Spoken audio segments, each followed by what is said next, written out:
from my ankle to my knee would just be like a red boot, basically, of intense searing pain. And then I got to go do a competition like that.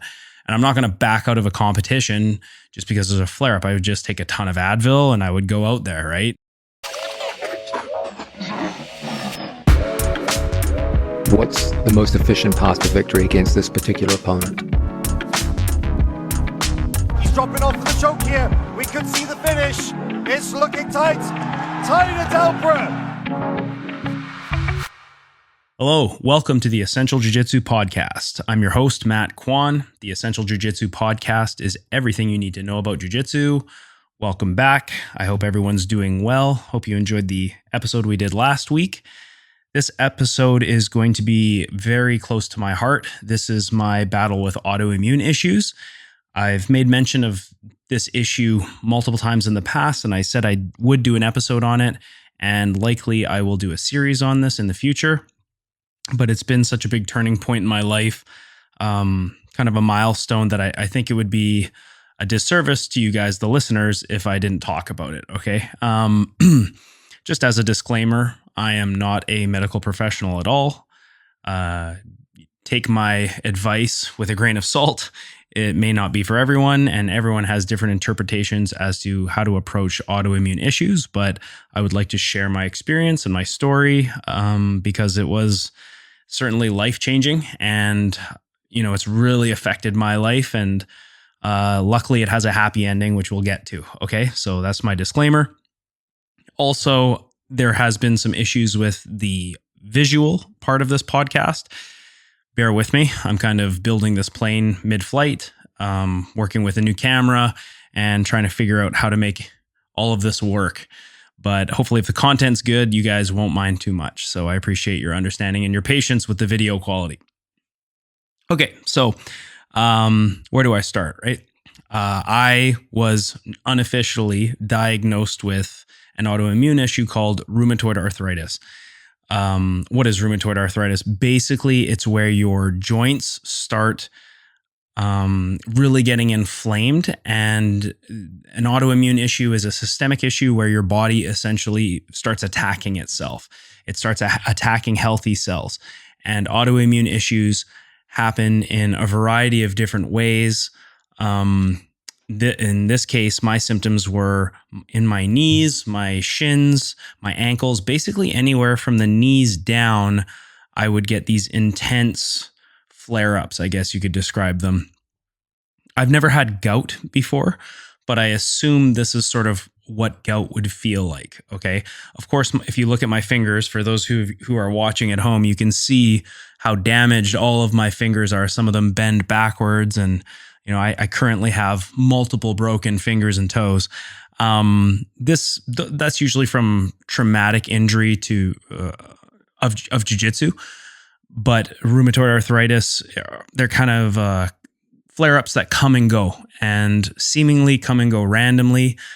And it's totally debilitating when it happens. It's absolutely horrible pain. I'll go into all that as the story unfolds. So basically, let's start the story when I noticed, I guess, my first flare-up. I was still working as a chef at the Marriott Pinnacle downtown Vancouver, and I had already opened my school, but I was transitioning my life to full-time jiu-jitsu, okay? And I remember one day I was walking around, cooks work on their feet all day, and I was walking around, and I noticed it feels like my foot is on fire, like literally on fire. And I looked down and checked my foot, rolled up my pants, and my skin on my shin was inflamed red, and one of my ankles was about double the size of the other one.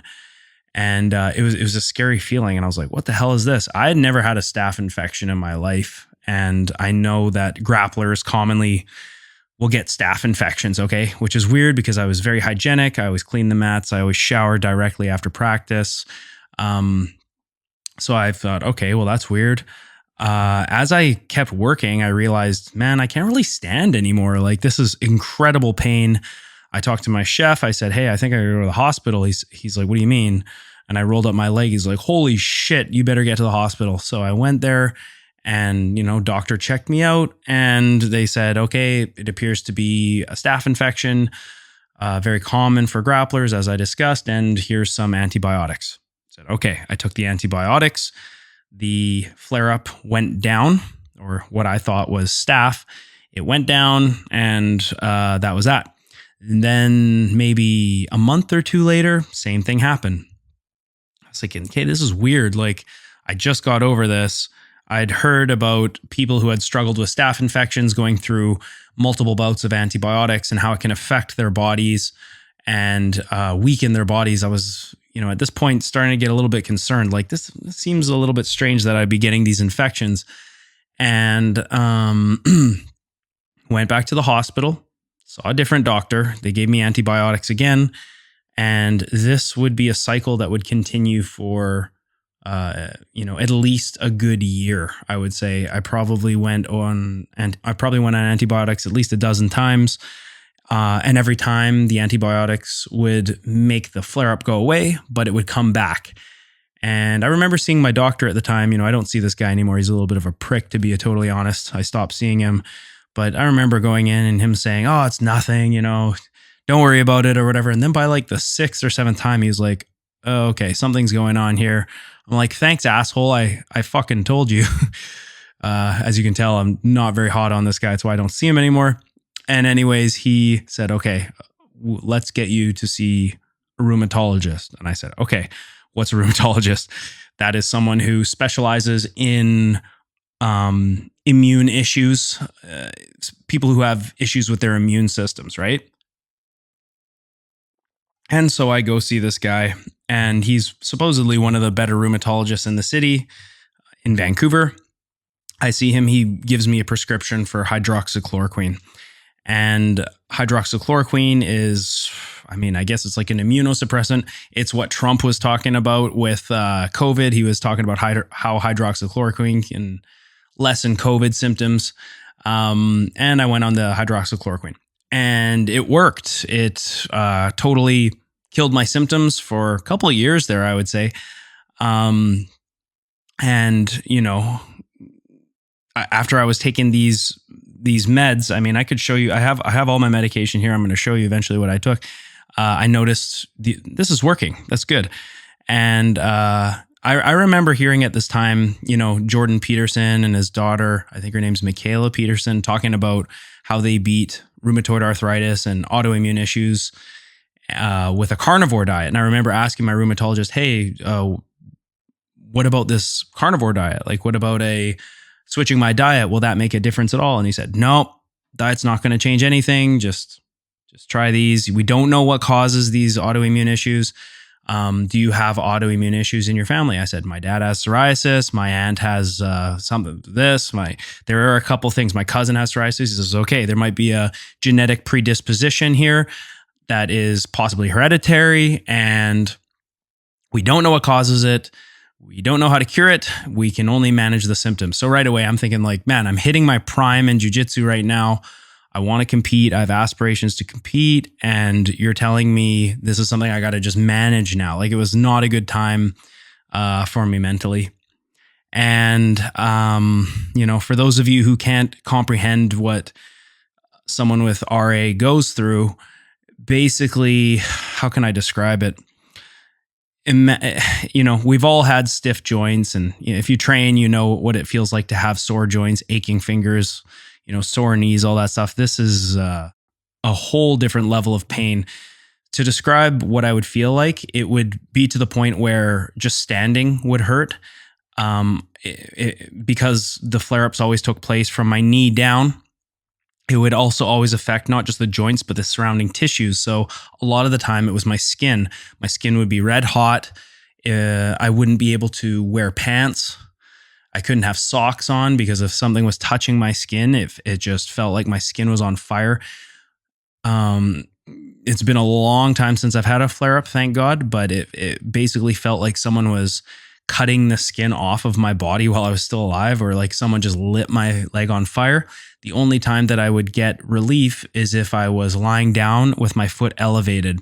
And then when it would be time to get up again, I would stand up and like a rush of fire just running down my leg, like creepy how my skin felt alive and on fire. So not just sore joints we're talking here. We're talking about inflamed tissues to the point where you can't stand up, you can't wear pants. I remember days when I would get flare-ups and I didn't have a desire to get out of bed.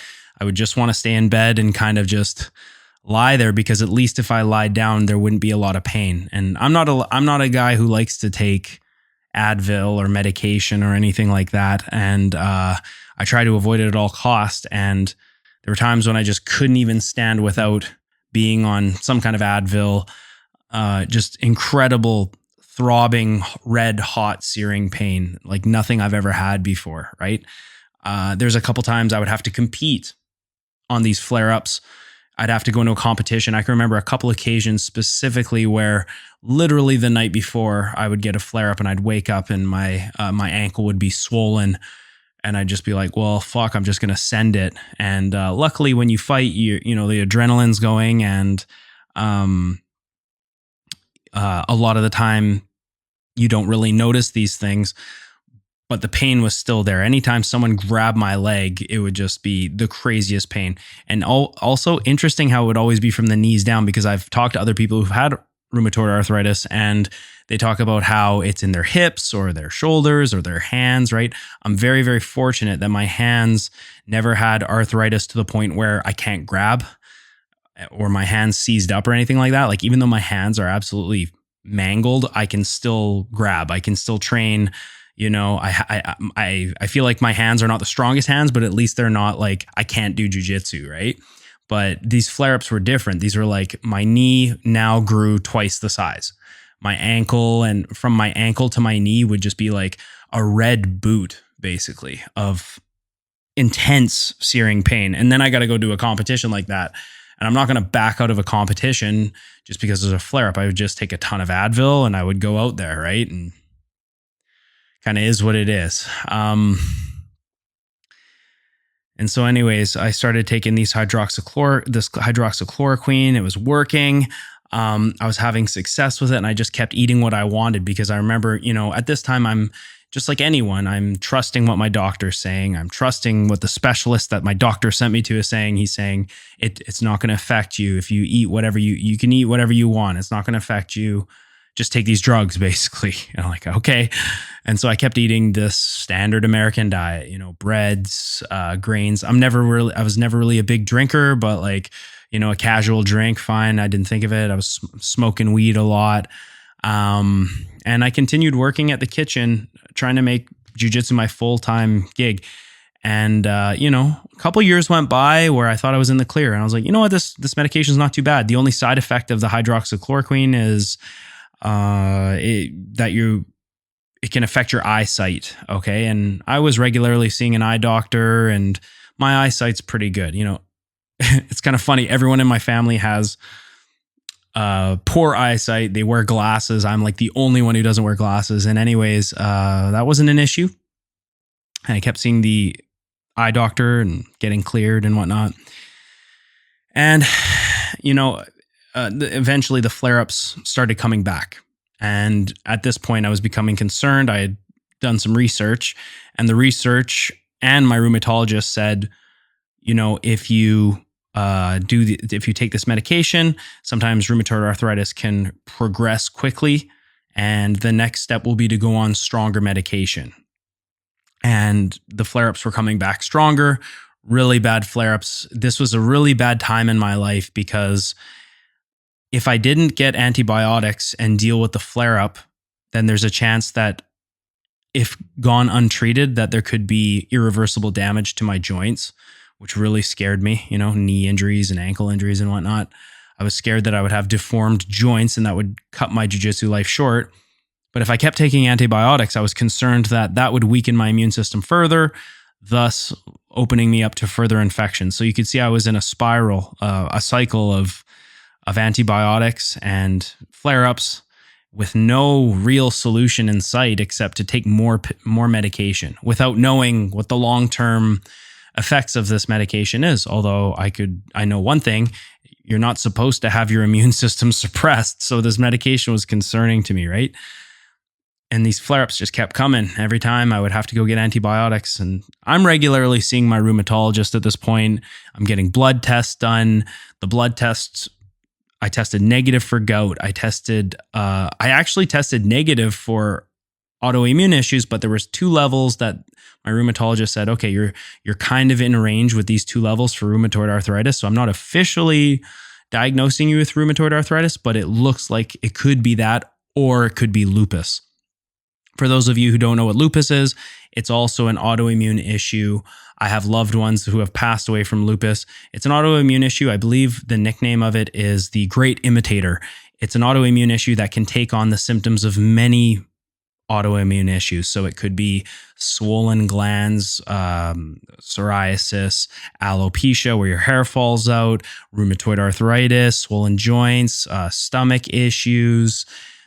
There's so many different symptoms for autoimmune issues. Okay. There's many different diseases. And so at this point, I'm like freaking out because I can see I've worked so hard now over the last couple of years to start my business, to get it up and running. I'm just in the point where my culinary career is in the rear view mirror and I can focus solely on jiu-jitsu. And then something like this happens and I don't have a solution. My only solution is to take the pills, right? Take stronger pills now. And it was a really dark time in my life, you know.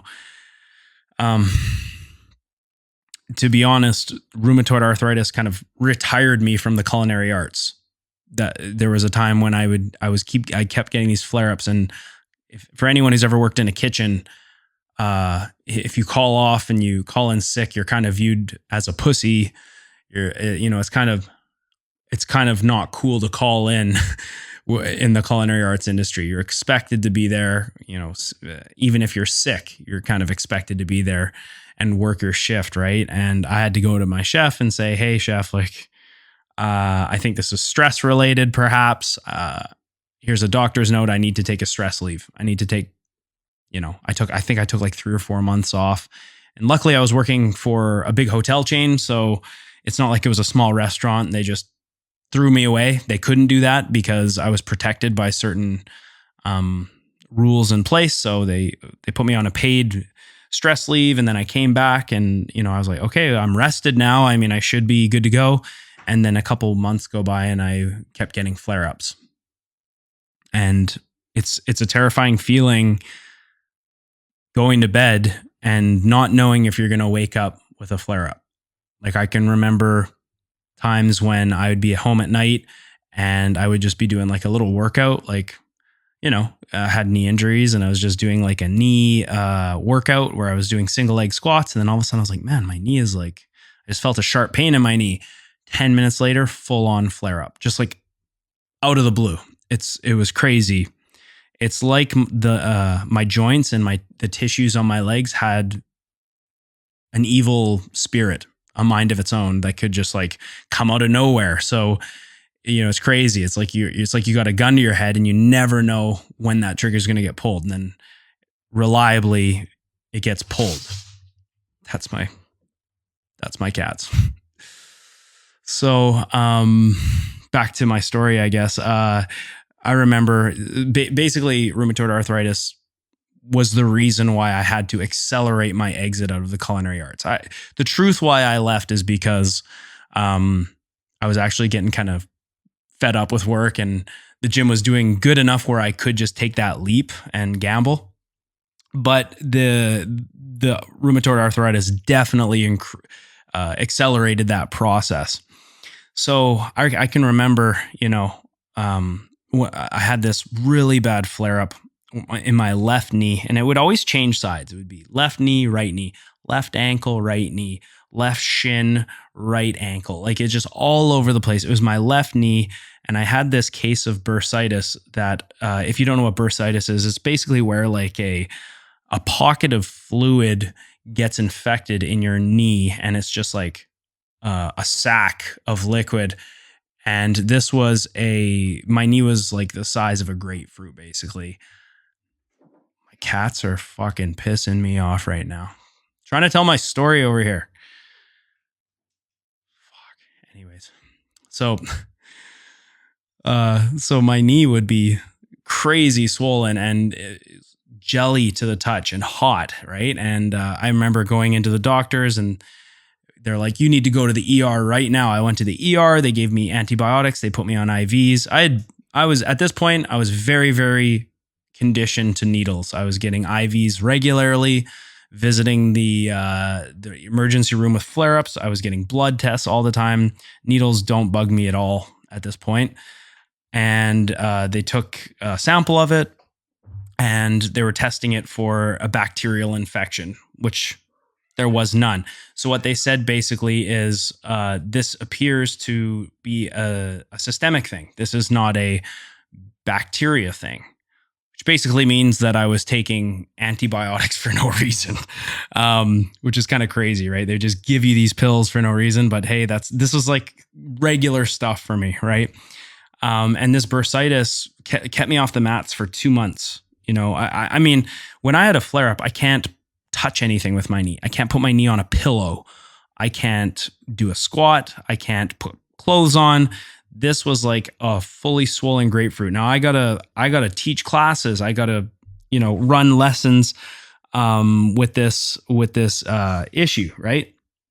And it was really tough. And man, this was a really dark time in my life when I was just like, what am I gonna do? What are my solutions here? Like, I guess I have to take these pills, right? And then one day, a woman came to my gym and she wanted to sign her son up for Jiu Jitsu. And they're still with me today. And during class, she happened to notice I was sitting out and she's like, what's going on? You're not training? And I showed her my knee and she's like, holy shit, what's that? And I said, yeah, they say it's bursitis. And I have rheumatoid arthritis. I don't know if it's a related thing. It could be. When I Google bursitis, it says sometimes it's caused by rheumatoid arthritis. So here I am. And she said, interesting. I'm a nutritionist. Would you want to try one of my plans? And I said, I mean, I guess I have to see my rheumatologist like next week. And he wants to put me on a stronger medication. And she said, let's try an elimination diet. I said, what's that? And she said, well, basically, we're going to limit the food you eat. We're going to start an intense fasting program. And we are going to have you eat basically only meat and salt for the first little bit. And I was like, what? Okay, just kind of like, then again, I'm thinking, okay, like Jordan Peterson, right? And so she says, yeah, let me give you a plan. So she gives me the plan and I'll explain the plan in detail in a little bit here. But she gave me this plan and I go to my rheumatologist and I say, hey, you know what? Before I commit to trying even stronger medication for the rest of my life, we're talking here, I'm going to try this elimination diet. Okay. And he said, yeah, that's fine. Sure. Whatever you want. Like basically just wanted to give me the pills, right? Doesn't know what caused it, doesn't know the cure. There is no cure, just take the pills. So I kind of had to empower myself and try my own solutions. So I went on this diet. Now I'll explain to you there was kind of 2 phases to the diet. And right now I'm in phase 3. I could be done by now. I'm supposed to do this cleanse, but I'm going to have to fast for like 5 days. So I've been putting it off. Okay. And I haven't had symptoms, spoiled the happy ending there. I haven't had symptoms since March of 2022. And there's never been a need for me to do this 3rd phase. So I'm kind of holding it off, but eventually I will do the cleanse as it is. Phase 1 of the diet was basically only eat grass-fed beef and salt. That's basically it. Oh, and organs. So I could, with fads like Liver King and Carnivore MD and whatnot, where these guys are eating raw organs. I was told by my nutritionist to start eating organs, heart, bone marrow, testicle, liver specifically. And I was like, okay, I guess, you know what? I have to do this because if I don't do this, I'll never know if I could have done something the natural way. And I feel like I haven't exhausted all my avenues, so I have to do that.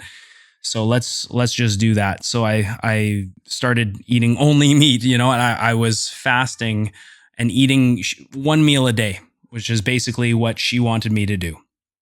Eat one meal a day, fill yourself up with meat and potential organs, and you can eat fat and things like that.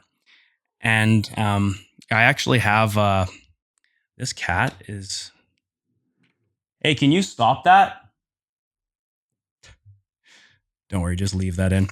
So I just want to share with you. I have a bunch of medications here that I was taking over the years. So here I have a cream. This is a cream for inflammation. This is called a dicloflogel. It's a cream, a topical cream. Never did shit for me. Here's my hydroxychloroquine. As you can see, it's a massive prescription.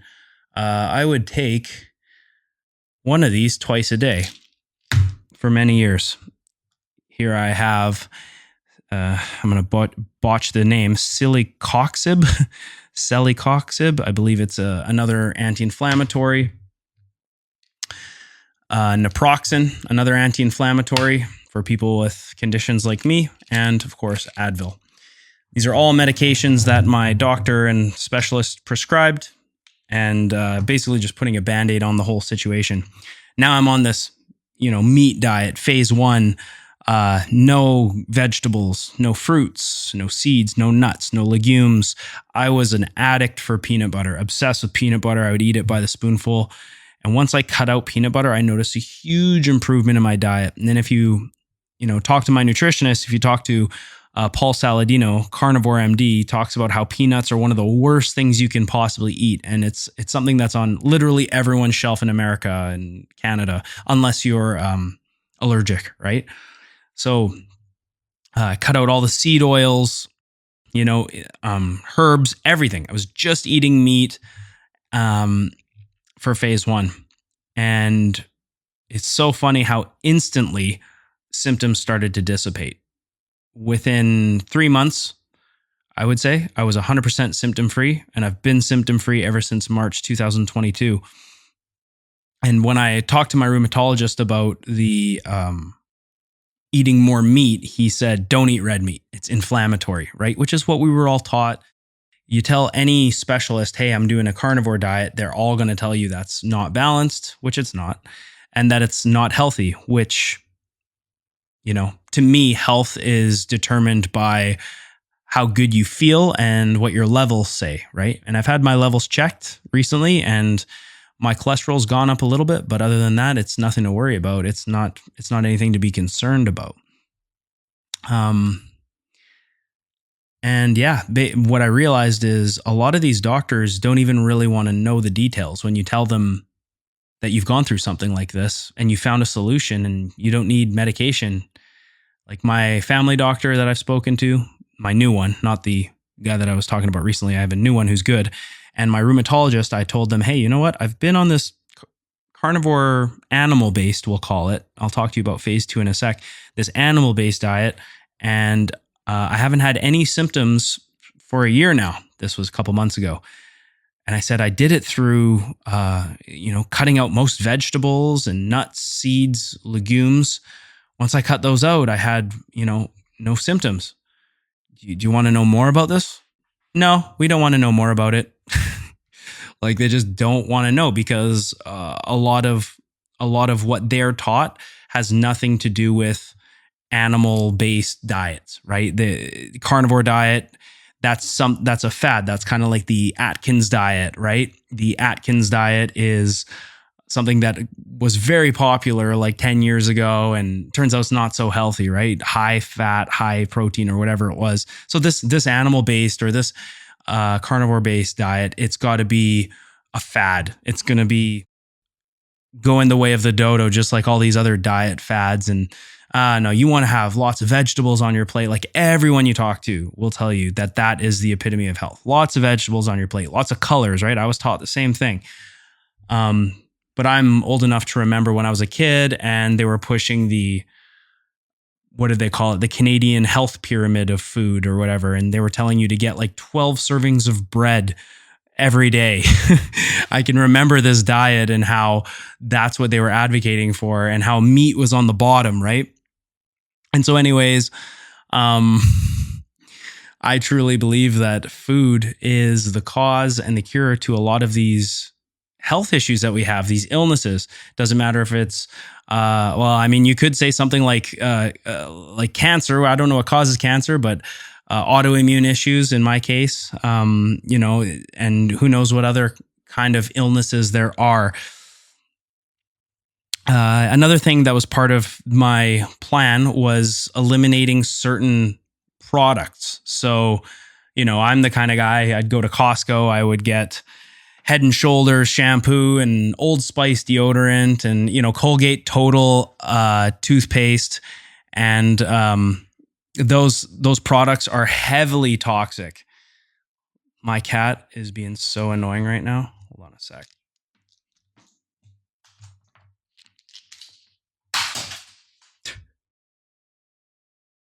Anyways, that's going to be in the recording, but this episode is a little bit more closer to my heart, and I'm kind of just telling my story, just kind of riding going off the cuff here. So anyways, I cut out all these products. I went to health food stores and just started buying everything organic that I could. It didn't matter if it was shampoo, toothpaste, soap, deodorant, shaving cream. Everything had to be organic because I needed to know, is this the right move? And I wanted to hit it 100% as hard as I could. Anyways, I really recommend that you guys try an elimination diet. For those of you who are listening, and I know that there are some people who have autoimmune issues, it's very common and it's becoming more and more common. Definitely try considering your food. Consider the products you use and consider how you can use foods and fasting to potentially heal yourself. Again, I'm not a doctor. I am not qualified to give nutrition advice or to give health advice, but I can share my experiences and I can honestly say that this did work for me. Phase 2 of my diet included other things, such as I could now eat some herbs. I could eat fruits, although I'm supposed to still avoid seeds, nuts, seed oils. Dairy was incorporated, raw dairy. And I found a place where I could get grass-fed milk from cows. And in Canada, that's not easy to do because it's super, super illegal here. And sort of how I believe the government will make things illegal for you that are actually healthy. And raw dairy, I believe, has really helped my health.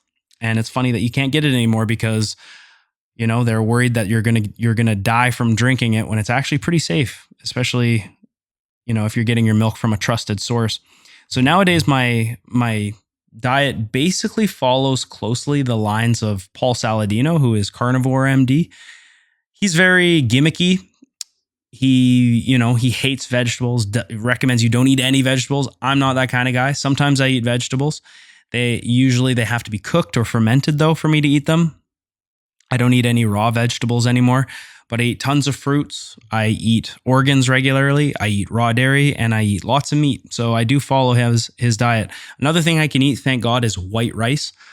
Things like so if I soak the rice overnight, it leaches some of the toxins out, they say, and then I rinse it. And rice, thank God, I can eat it. And I love rice. It's very comforting for me. So sushi and things like that I can still have. I still indulge in things like organic dark chocolate, and I can still have coffee, which is really great. So this diet that I have right now, I actually really enjoy it. I have people saying, "Oh, isn't that really hard what you're doing with your diet?" And I'm like, no, I love eating this way. I love eating, big steaks and fruit and milk and dairy and honey, raw honey. I thought that sugar was going to be one of the big issues. My body's actually fine with sugar. I think the biggest triggers for my body are alcohol, wheat, nuts, seeds. These seem to be the biggest trigger for me. Once I cut out peanut butter and all alcohol, my issues just cleared away completely. And, I really feel like I probably haven't been cured because I don't know if you can ever cure something like this, but my symptoms have remissed so bad that, or should I say, they have lessened so much that I'm basically symptom free. It feels like I'm cured. I just came back from Mexico about a week ago, and I was indulging in all different types of foods that I don't normally eat: chips, salsa, tequila, vodka, all types of, indulging, and not a symptom. So I feel like, I'm just super grateful for that. And for those of you who take your health for granted, and believe me, I was one of them for many years, you don't really understand what it's like to go to bed and to wonder if you're going to wake up fucked up, if you're going to wake up and not be able to get out of bed, there's certainly a level of PTSD that goes along with that, where you're going to bed and you're waking up and you're like, oh man, I got another flare up. What am I going to do? How am I going to get classes covered tonight? How am I going to, how am I going to not go to work today? I got to tell my boss I can't go to work today again. Right. And so now that I'm on the other side and I can focus solely on the gym and the sport, I just feel so thankful. And I'm so thankful to Alice. I will leave her contact and her Instagram in the show notes. So if anyone out there has questions or, needs help with health issues, autoimmune issues, I would definitely recommend her service. I always refer to her as like my guardian angel, because without her, I'd be just on medication right now because a doctor told me to, and putting a Band-Aid on a solution without actually getting to the root of the problem. I'm looking to spread the word about this as time goes on. And like I mentioned, I want to do like a series with her about how you can cure illnesses like this with food. And I never would have believed it if I hadn't done it, but the meat diet really worked. It worked for me. And I, again, not supposed to be recommending health advice, but I would definitely recommend at least an elimination diet. I don't think it could hurt anyone to try an elimination diet. And if your health is declining in some way, shape, or form, consider food being the cause and the cure. I just want to briefly discuss kind of what Alice shared with me about autoimmune issues. So what she basically said is that when I asked her, okay, well, why is this happening? Why am I getting autoimmune issues? How does it work? Like, what does food have to do with my body reacting and attacking itself? And basically she said, well, think of and it comes down to gut bacteria and gut biome, essentially, right? She said, basically it comes down to your immune system. Here's an analogy for you. Your immune system is a barrel.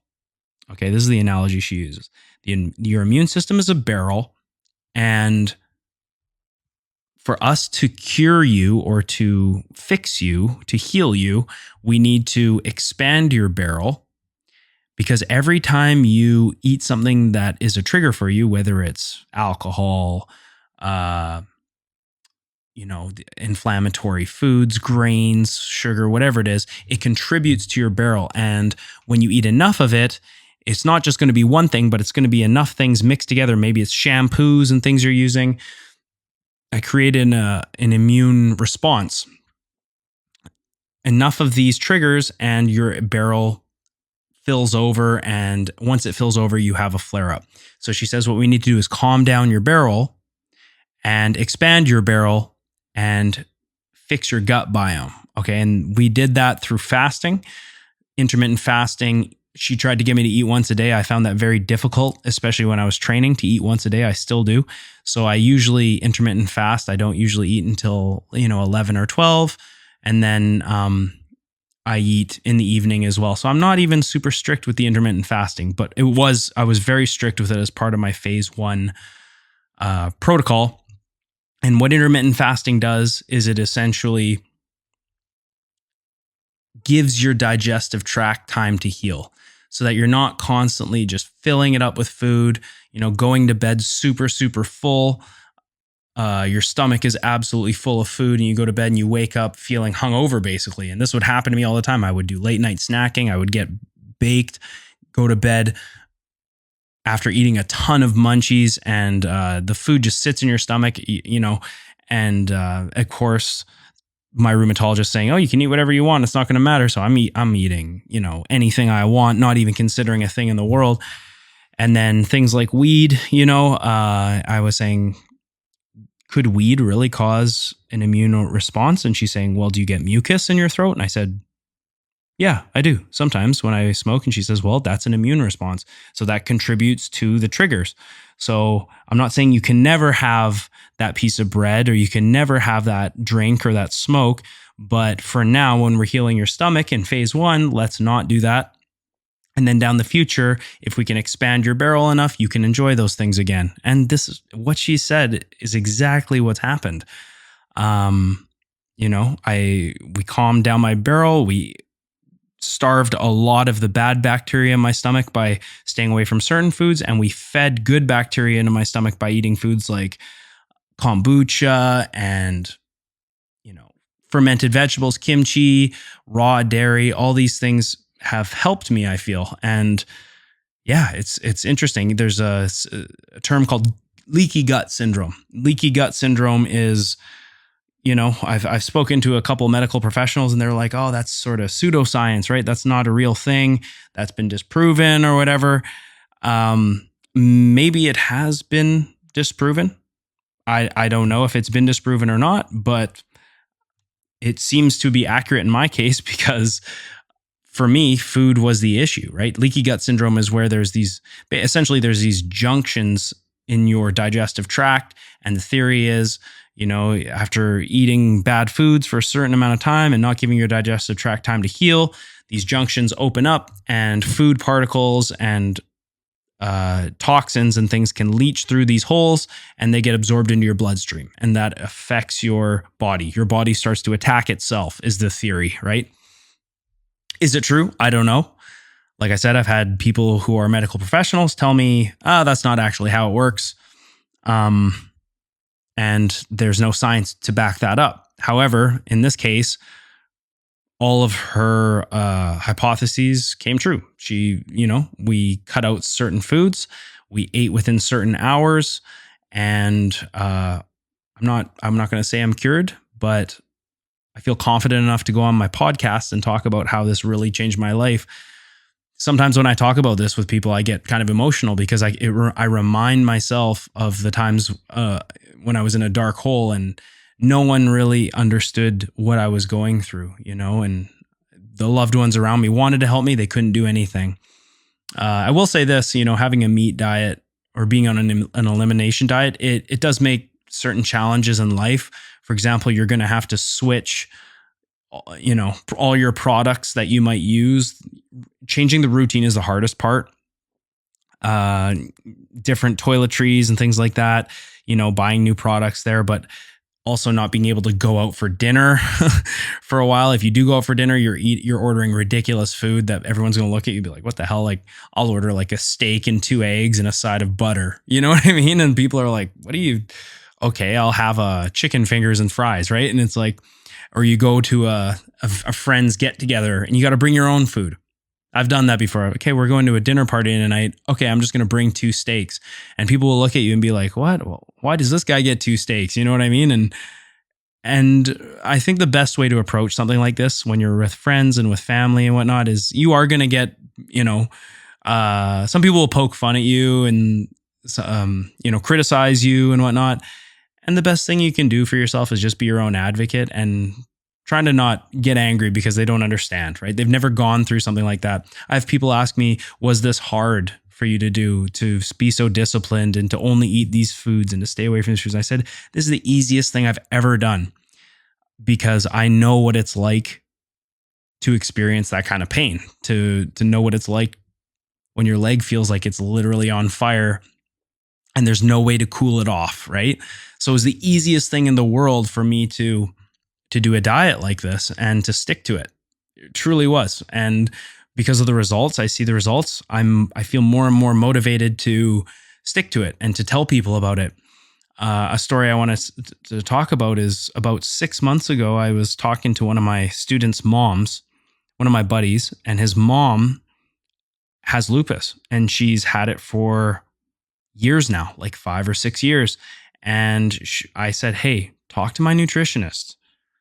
Like at this point, I was almost at a year without symptoms, I guess. And she, talk to this woman, try her plan. Like, what do you got to lose, right? And I just spoke to her the other day, and she's gardening, she's exercising, she's moving around. She says her symptoms are very, very faint, and this diet's really helping her. So, call it anecdotal. I know there's no real literature yet based on this solution, and I'm not a medical professional who can give educated advice. I'm only giving you the, what I know from my own experience, but I will say that it truly changed my life. And without it, I would be on medication. I'd be concerned all the time. My jiu-jitsu career would be, in limbo. I don't know if I would be competing. Mentally, I was in a very depressed state. It's very, very depressing when there's a problem in your life, especially with your health, and there's not really anything you can do about it. And every corner you look for a solution, you just run into dead ends. You talk to the best professionals they can find you, and they're just telling you, there's nothing really we can do. We don't know why it's doing this. Your guess is as good as ours. There's no cure. Just take these pills. Right? And if you're listening and you need to hear this, and you are going through similar issues, just know that there is a way to heal yourself. I healed myself. And before you give up, try something like this. If you're on medication for immunosuppressants, try something like this. Consider it. And yeah, that's really my story. Now I'm over a year symptom-free, and it's not even on my mind anymore. And now that my knee is fixed from my meniscus surgery, I'm back to competing. And I feel like I've kind of gone through a really rough time in my career. And to be honest, I probably got there because I was eating everything I saw as a chef, just everything in the kitchen I would eat, not think anything of it.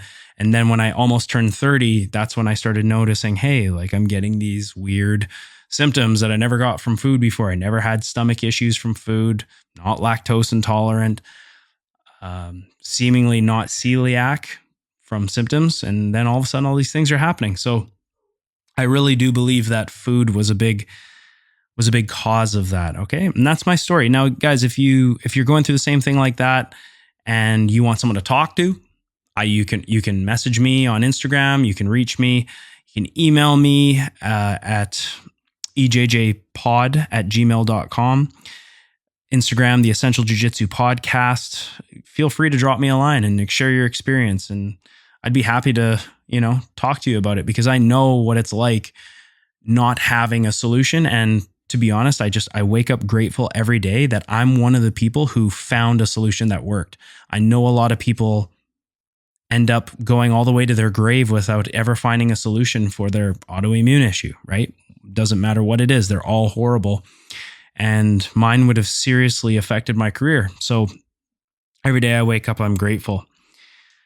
All right, let's switch gears a little bit. I just wanted to discuss something that we've done this week that's new, and it's definitely going to be a big part of how I teach jiu-jitsu moving forward. In Mexico, I had a nice long phone call with Greg Souders from Standard Jiu-Jitsu. For those of you who don't know, he's the purveyor of the Jiu-Jitsu Ecological Approach. I know he didn't invent that term.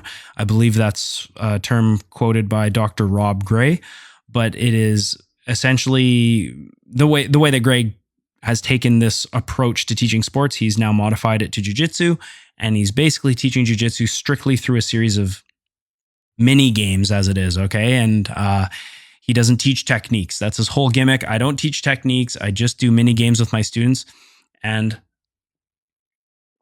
he's got a couple of really high-level students, the Corbe brothers. I believe they're both Nogi world champions, although I could be wrong. I know DeAndre is.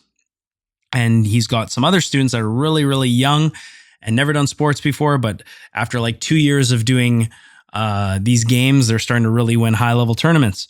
And so eventually I plan on getting him on the show, and he's already agreed to it. But we've been using this games-based approach. So, the standard jiu-jitsu class is like, we get together. If you're stupid enough to do a warm-up, you'll do a warm-up. Usually our warm-up before this approach would be, okay, we're going to drill something. We're going to do something jiu-jitsu related. We're not going to do like push-ups and shit like that. That's just, if your coach is doing that, go somewhere else. So we would drill back and forth as a warm up for 10 minutes, 50 minutes. Then we'd come together. I'd teach a move. We'd practice the move. Then I'd teach another move. We practice the move, maybe a little target sparring, and then free roll for the next hour, right? Like that's like a standard class at most gyms. At my gym, okay, even the best gyms in the world, they teach in this method. And what Greg has done is he basically just does, okay, the first hour is all games, and then after that is free roll. So he designs games based around problems to be solved. Like he will say, okay, today we want to work on our seated guard. So, you have to maintain the seated guard. This is my interpretation of this is a game that I've developed for seated guard using his methods. Whether or not he would approve, I don't know. But let's say I really want students to be really good at getting 2 feet to the inside from the seated guard, and I want them to stay seated. I would make that the constraints around the game. I would say the top player's goal is to put the seated player in a supine position and try and split the legs and breach the knee line, okay, and hold that position for as long as they can. Bottom player's trying to recover, trying to always keep 2 feet inside. Then they would each get a turn. And then the next game would be top player tries to get a body lock or a half guard control or any kind of chest to chest or chest to back position. Bottom player is trying to get a 2-on-1 and hold it as long as they can, and also do the other things like stay in a seated position and keep 2 feet to the inside. So now we're shifting the goals, we're changing the constraints. So now the bottom player is like really working their grip fighting. And then the third version of this game could be straight up chest to chest or chest to back for the top player and for the bottom player looking to sweep, right? So you can see the games progress each time. And it could be infinite how these games are designed. It could be based around anything. I've seen Greg show things on Instagram where he's starting his students off in a fully locked triangle, and then he's like, okay, get yourself out. You know what I mean? So one thing I've noticed, we've been doing this pedagogy for about a week now, and one thing I've noticed is it's definitely more tiring. It's both mentally and physically far more taxing than the standard warm-up, show a technique, drill, roll class format, because it's like within an hour, you can fit pretty reliably 5 games, right? And 5 games means each game is both athletes practice. They both get a turn, top and bottom. And it's a lot of work. It's a lot of fun too, especially working this new style with my students. And you get a lot of productivity out of this method. Essentially what you're doing is you're target sparring, but you're not just target sparring like, okay, we're going to target spar from the half guard, go. It's like, okay, we're going to target spar from the half guard. Top player's goal, get chest to chest and hold. Bottom player's goal, get the top player's hands to the floor. Or one that Greg does on his Instagram, top versus bottom guard situation, half guard situation, flattened out chest to chest with a crossface and underhook. Bottom player has to either recover a butterfly hook or a knee shield. Top player just holds the half guard as long as they can, right? Now, why would this approach be more effective than the standard teaching method that we discussed? Show a move, drill, roll. Because this method allows the student to essentially self-organize and find their own solution to the problem. So instead of me, the coach, saying, guys, this is what we need to do, try and do the move exactly like this. This is the right way to do the move like this. Instead of doing that, I give them a problem to solve, and I give them a game with some constraints within the game, so that they can work on very specific skills. And then I say, go, right? And then usually what I'll do is walk around the room, and this is all on Greg's guidance. And if he's listening, I hope I'm not butchering it, Greg. I'm sorry. I'm trying to make you proud here, buddy. I will basically only correct people if I see that they are not staying within the constraints of the game. So if I see someone sweeping when they're not supposed to, or passing the guard when they're not supposed to, or doing a submission when they're not supposed to, right? Then I'll be like, hey, Reel it back, pay attention to the directions, stay within the constraints of the game. I know you can pass the guard. I don't want you to. I want you to just hold the camping position as long as you can, for example, right? And I feel like it's going to be super fruitful because you get all these repetitions against live resistance in a very targeted position. It's almost like Rob Bernanke's Fuck Your Jiu-Jitsu, but it's even more specified. We're working on specific problems and trying to build specific skills. And one of the biggest part of this ecological approach is that the coach does not tell the student exactly what to do. For example, Greg's whole philosophy with this is there is no right way to do a technique, because just like any sport, jiu-jitsu, there's so many variables that can come up as you're trying to do a technique. So what if your athlete that you're fighting is what if he flares his elbow slightly more open than when you practice the technique? What if the athlete you're fighting is a big fat guy? What if the athlete's a tiny guy or a skinny tall guy? Like, there's so many different variables that can happen, and you're never really going to get that same position over and over again. So there's no right way to do a technique. Everything works when done at the right time, essentially, right? And so rather than trying to teach the correct way to do a technique, he's trying to give the athlete as many repetitions without making them do repetitions. So this is even a concept that Dr. Gray and Greg Souders talk about, repetition without repetition. Teaching a technique, not by drilling, let's say the Toriando pass. You're not drilling the Toriando pass 20 times each side and then switching partners. It's a timed round, and you're trying to hit the Toriando pass and hold it once you clear the knee line, and just hold that position. Then your partner recovers, and you're chaining together passes in real time. You're doing real things that you would do in a real fight, but you're doing it based on the specific parameters of the game. And the idea is for the athlete to self-organize and to find their own place. And what the science shows is that when an athlete self-organizes like this and goes through this trial and error thing where they're not told what to do, but they're just sort of they're to find their own way of doing it, that the level of growth is higher and that the knowledge retention is greater. So yeah, it's been a really interesting experience for me as a coach to try something completely new. I'm not dogmatic. I'm not myopic. I don't think my way is the best way. I like to look at the best coaches and see what they think is the best way. And if this guy has young, athletes with very little experience that are doing very, very well at the high level, and he's starting to make a name for himself using this approach, I want a piece of it. I want to try it too. And, I want to push him along the way, because who knows? It's really mathematically, it seems like the best way to train, because within an hour, you can get so much done. You can spar these positions. Each of you is going, let's say you want to do 3-minute rounds. You each get a 3-minute round per game. That's 5 games. Usually you'll do, I'm following his model again. I'd like to do 3 games based on a certain scenario. And then I do 2 games after that interleave a previous lesson or a previous module. And one thing that he does is really cool. He doesn't work in monthly modules like I've been doing, like Rob's been doing. He works in weekly modules. And the idea of this is by chunking, by not putting your modules together by months, but just going by weeks. Essentially, you're layering in your experience. So how can I explain this? Okay, let's use this analogy. Let's say you had 3 semesters. Semesters are science, history, mathematics. Okay, and then at the end of the year, you have to recall information from all 3 semesters. If you finish your science semester and then you get tested immediately after, yeah, you're probably going to get a pretty good score. But if you do your science semester and then, 2 more semesters go by, and then at the end of the year, you're asked questions about science, you can't really recall the information that well, because that was such a big concentrated chunk.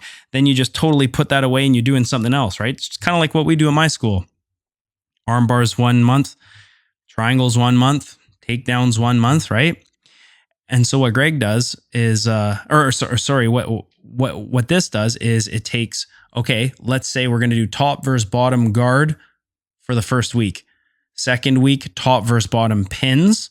but then you also interleave top versus bottom guard into those lessons. And then you might go standing situation, right? But interleave top versus bottom pins, right? So you're mixing in previous lessons into your current lessons to kind of switch things up halfway through the class. It's really cool. And what they find is students who have learned a little bit at a time, instead of just doing like semesters all at once, if students learn gradual things and then they go back and interleave previous lessons, at the end of the year when they do that exam, their knowledge retention is much greater. Okay. So I've really kind of embraced the science of learning, and I'm trying to learn how I can be a better coach by learning how people learn more effectively, if that makes sense. I feel like there's a lot of low-hanging fruit by just modifying the way that we train and the way that we coach. Maybe there's a better way to get the information to the athlete as opposed to just teaching a technique and getting them to do it. Anyways, I'll have Greg on the show at some point, and we'll go into deep discussion on this. Like I said, I've only been a week into this module. A week into this teaching method. I want to do 2 months under this teaching method before I really come back with my findings and my student feedback and whatnot. By the time you hear this episode, I will be about 3 weeks into this method. So very cool stuff. And jiu-jitsu is it's such a complex sport. Of course, there's going to be so many different ways you can learn it. And if you're a gym owner, my recommendation to you when you're teaching jiu-jitsu, just know that there's other ways to teach it. And if you see someone else shining and winning competitions, or see a coach and their athletes are winning, consider what they're doing. What are they doing different from me? That's my way to think about things anyways. Anyways, guys, that's basically time for me. Long story on my autoimmune issue. And again, you can always contact me if you have questions or if you need someone to just talk to. And of course, we talked about the ecological approach. Probably deserves its own episode, and it probably will get one eventually one day. Anyways, I'd like to share with you how you can contact and support the show. My website, ejjp.show. You can go on there, as well as my Instagram page, The Essential Jiu-Jitsu Podcast. My email, ejjpod@gmail.com. Please send me messages through my email or my Instagram. Possible show ideas. Love to hear what you guys have to say, questions. You can check out my online academy. That is www.onguardbjj.com. It's only $10 a month. If you want to support the show, that's a great way to do it. Plus, you get to see all these fun Greg Souders games that we play, as I am putting them up on my lesson analysis course. I also just published a bunch of articles on teaching kids from ages 5 to 9. So definitely check out those articles, and there'll be more to come. I'm also going to put out a course on teaching kids from ages 10 to 14 and teaching competitors. It's all coming down the line, guys. I have so many projects on the go. Please be patient with me. Last but not least, you can buy my kids' book, Zara Can Do Jiu-Jitsu. It's a book about me and my daughter, Zara. She does jiu-jitsu, although right now she's not training as much as I'd like her to. I gotta get her back into it. And the book is, it's about daily life in the dojo, the kids, the ups and downs of training. And it's a good time. It's good family fun, and it's educational about jiu-jitsu. So if you're a young family out there and you want to introduce your kids to jiu-jitsu, Zara Can Do Jiu-Jitsu, available on Amazon, Friesen Press. Just Google it and you will find it. And that is the show, guys. I really appreciate you guys joining me today. I apologize for the shady camera work previously. Hopefully this one works.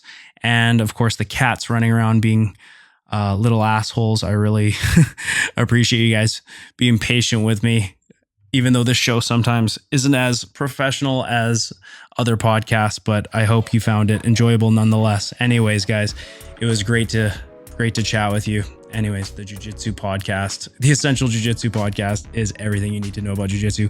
See you later.